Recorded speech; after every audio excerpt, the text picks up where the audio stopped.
हाँ, good evening friends. सभी को मेरा मृदुल प्रणाम। आज मैं आपके सामने में एक केस को एक्यूट केस को रिपोर्टराइज करके आपके सामने में दिखलाऊंगा। केस को मैंने बहुत शॉर्ट ऑब्जर्वेशंस है, और इसका बात को सुनने से हम लोगों को बहुत कुछ मिला। और मैं इस केस को साझा करता हूं, आपको आपके सामने में रिपोर्टराइज करके दिखलाता हूं कि कैसे मैंने इसको किया। तो इससे आपको महत्वपूर्ण जानकारी मिलेगी। तो इसके साथ में मैं रिपोर्टरी को ओपन किया हूं आपके सामने में। अ, ये रिपोर्टरी आपके खुल गए। तो इसमें मैंने लिया ये 9 साल की बच्ची का केस है, जिसके कि पेट में बहुत ही दर्द हो रहा था, और दर्द से वह छटपटा रही थी, है ना।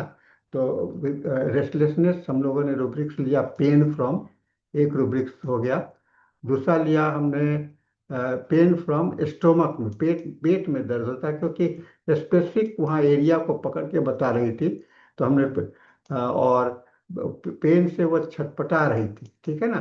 टॉसिंग अबाउट मैंने, वो पेन से, रेस्टलेसनेस, बेड पर थी, बेड पर लेटी हुई थी पेट के बल, और वो बेड पर इधर से उधर छटपटा रही थी। तो टॉसिंग अबाउट, तो 3 रूबिक्स हमने यहाँ पर से माइंड के लिए। फिर हम लोगों ने इसका देखा कि स्लिप का पोजीशन जो है, सो एब्डोमेन है। पोजीशन एब्डोमेन में लेट, पेट के बल लेटती है। और जनरल भी इसका रिलीफ जो है सो लाइंग ऑन एब्डोमेन ही एम्बुलेट है, lying down. Okay, lying lying abdomen on ambulate, ठीक है। और ये इतने सारे रूबिक्स हमने ले लिया है अभी, 5 रूबिक्स आपको आ गए। और इसका वीपिंग मेंटल सिम्टम्स भी एक बड़ा अच्छा मिल रहा था, बार बार रोए जा रही थी। वीपिंग पेन फ्रॉम, है ना, weeping pain, pain from, pain with the, ठीक है। और एक और था कि जो हम लोगों ने देखा, इसके रेक्टम एरिया में ईचिंग है और नेजल ईचिंग है। तो मैंने इसका अनुमान लगाया कि ये वॉर्म्स होगा। हालांकि जांच नहीं, ये था कन्फर्म किया नहीं गया था, लेकिन एक ऐसे भी पहले उसका पेशेंट को वॉर्म्स का इन्फेक्शन रहा है। तो इसको हम लोगों ने ले लिया, कंप्लेंट्स ऑफ द वॉर्म्स। इतने रूब्रिक्स आ गए हम लोगों के पास में। और अब पेन का नेचर को हम लोग लेते हैं। तो पेन का नेचर को मैंने एब्डोमेन से लिया, pain cramping, pain cramping, cramping मरोड़ दे करके जैसा हो रहा था ना, क्रैम्पिंग।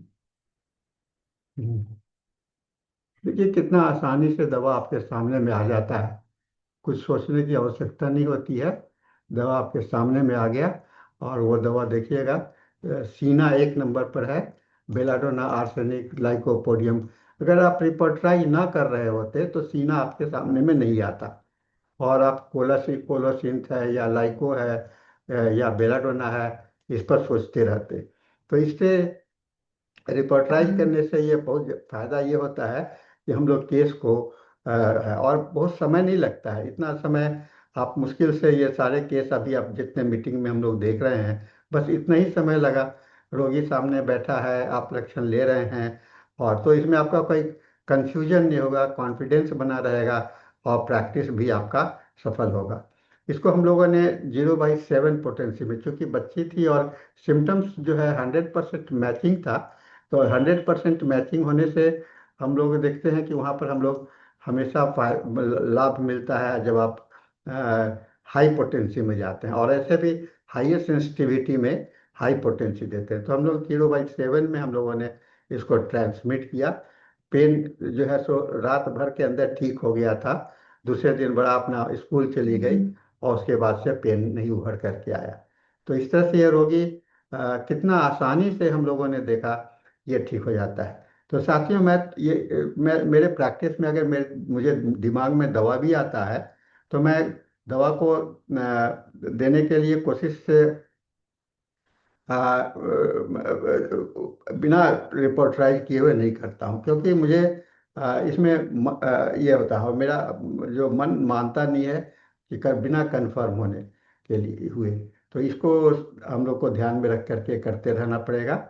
और हम मैं आप लोग भी अगर इस तरह से करेंगे तो ये बहुत ही सिंपल है, और ये और आसानी से आप कर सकते हैं, समय भी नहीं लगता है। इतने कम समय में हम लोग एक पेशेंट को तो जितना देते ही हैं। तो ये हम लोगों का आज का ये सेशन रहा। इसी तरह से मैं आपको और भी केस को बताते रहूँगा बीच बीच में। और आप इसे सीखिए, और इसको अगर अच्छा लगता है तो इसको प्रैक्टिस में अपनाने का कोशिश करना चाहिए। After all confidence based practice होना चाहिए, और एक एक्यूरेसी होना चाहिए। और इसी को हम लोग साइंटिफिक डायग्नोस्टिक प्रोसेस भी हम लोग मान सकते हैं। तो इसके साथ में आज का सेशन हम लोग समाप्त करते हैं। हम लोग फिर मिलेंगे एक नए सेशन में। और सभी को मेरा मृदुल प्रणाम, आशीर्वाद। Thank you very much.